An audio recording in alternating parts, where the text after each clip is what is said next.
Viskas, dabar jūs tiksliai žinot, kodėl išrinko Donaldą Trumpą Amerikoje. Todėl, kad reikėjo padaryti tvarką su woke beprotybė, o tokia beprotybė woke, kuri buvo ir dar iš dalies liko Amerikoje, yra iš tikrųjų neįsivaizduojama Lietuvoje. Yra galbūt įsivaizduojama šiek tiek Britanijai, bet šiaip tas dalykas, ką padarė leftistai, demokratai ir kita nupušusi ir nuo proto nušokusi publika, yra iš tikrųjų neperduodama žodžiais. Aš kalbu, žinoma, apie skandalą, kuris įvyko susijęs su Sydney Sweeney, su modelė ir aktorė, kuri nusifotkino su American Eagle brando džinsais ir buvo parašyta Sydney Sweeney has great jeans.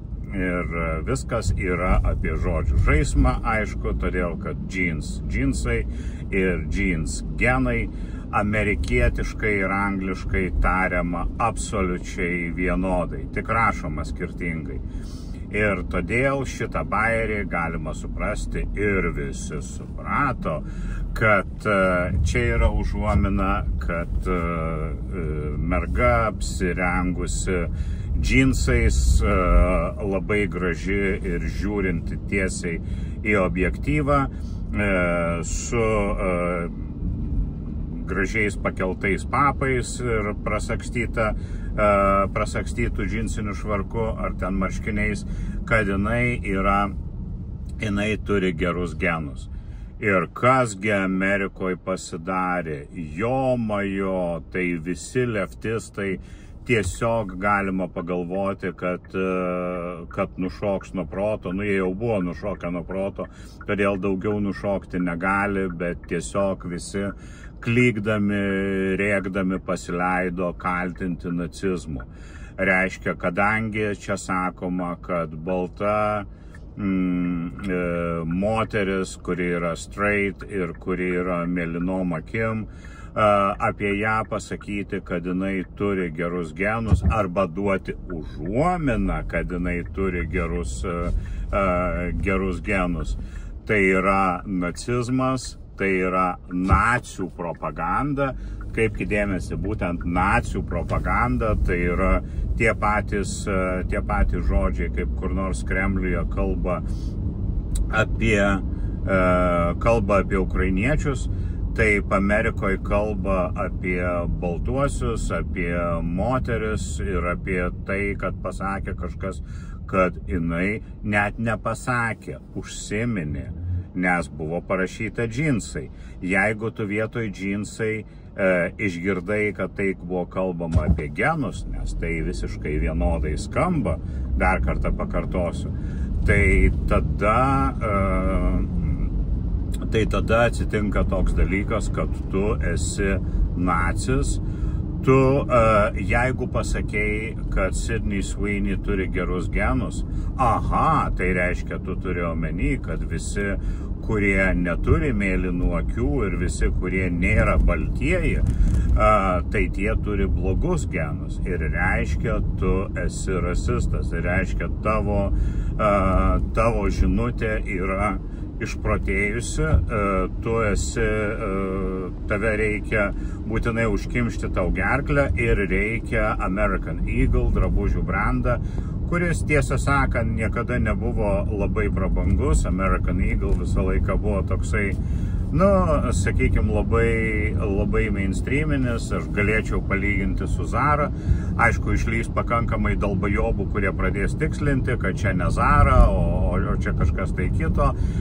Eikit jūs visi nahui, aš geriau žinau už jūs, tai vienu žodžiu, tai yra toksai mainstreaminis, nelabai brangus drabužių brandas. Ir dabar, aišku, jam seksis puikiai. Brandas neatsiprašinėjo, brandas reklamos neištrynė. Ta publicity ir tas žinomumas brando padidėjo maždaug 1 milijoną kartų, kaip ir turėjo būti.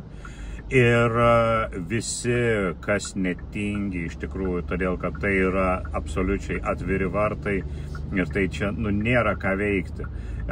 Visi kaip galėdami šaiposi iš Amerikos leftistų ir iš politkorektininkų ir iš visų, kurie dabar užsikilbasino.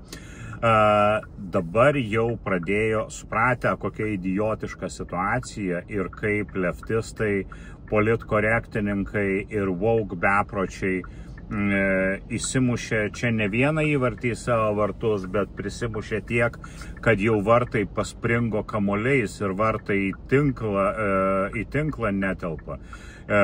Čia tiesiog kaip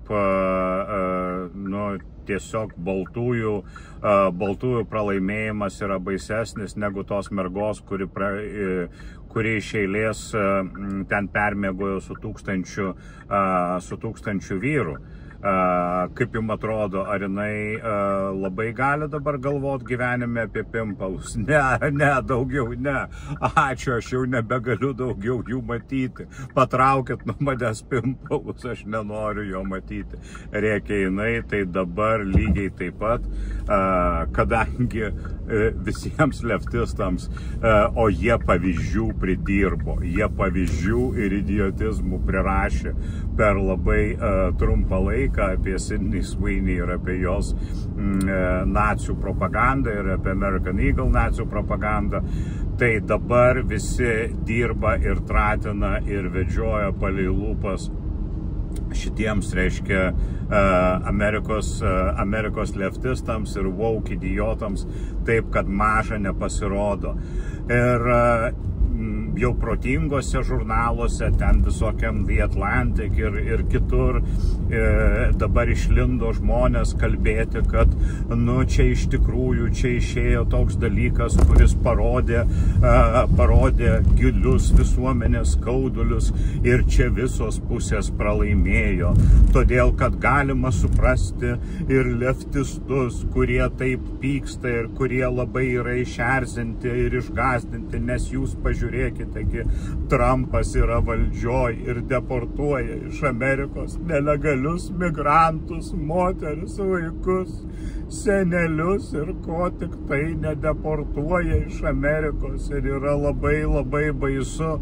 Ir aišku, dar prie to pavaroma, kad čia viską sugalvojo Trumpas ir Trumpo piarininkai, todėl, kad visi nori nukreipti dėmesį nuo Epstein Files ir nuo to skandalo, kuris jau netgi nebėra skandalas, nes iš tikrųjų, kas atsitiko su Epsteino failais, tai niekam ypatingai neįdomu.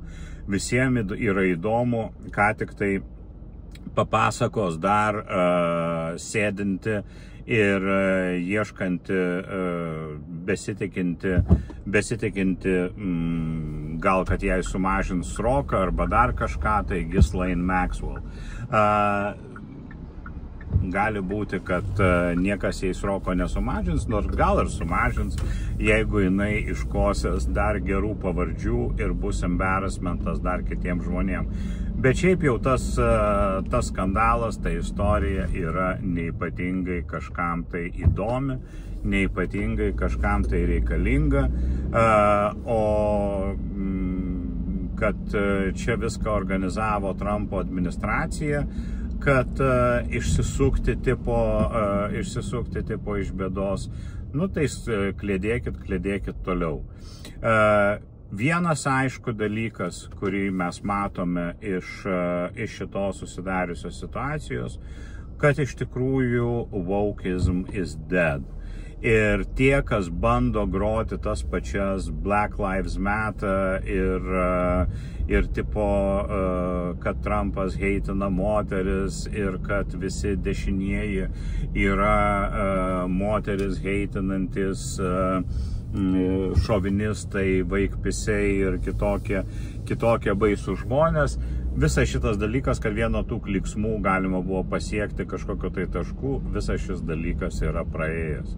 Ir iš tikrųjų, man atrodo, kad teisūs tie, kurie sako, kad ir Amerikoje, ir vakarų pasaulyje su nudvėsusiu politiniu korektiškumu ir su visais idiotizmais, kurie su tuo buvo susiję, visų vaukizmų, dabar viskas yra atgal į normalų režimą ir vėl viskas bus gerai ir vėl mes gyvensim kaip anksčiau, kai bus nebebaisu juoktis ir bus nebebaisu juokauti.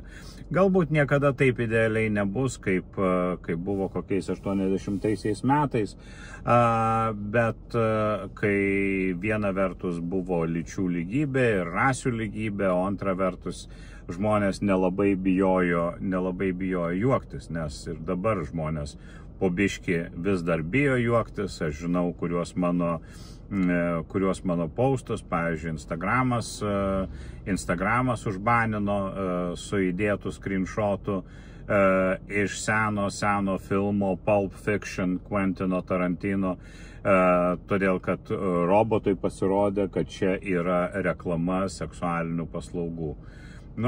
Jeigu žmonės galvoja, kad aš galiu pardavinėti seksualinės paslaugas, man tai yra įdomu ir visai faina. Bet man atrodo, kad mes esam back to normal. Norėjau pakalbėti dar daugiau apie išvaizdą ir šiaip patį visą tipažą Sydney Sweeney, bet čia gal į kitą temą. Čia reikia ilgesnės laidos apie tai, kokie moterų grožio tipai nusibodo ir tai, kokie moterų grožio tipai yra ir kaip keičiasi tas dalykas su metais ir epochomis. Bet čia tikriausiai kitam kartui. Ačiū, kad klausėtės, ačiū, kad remiat mano laidą. Iki kitų kartų.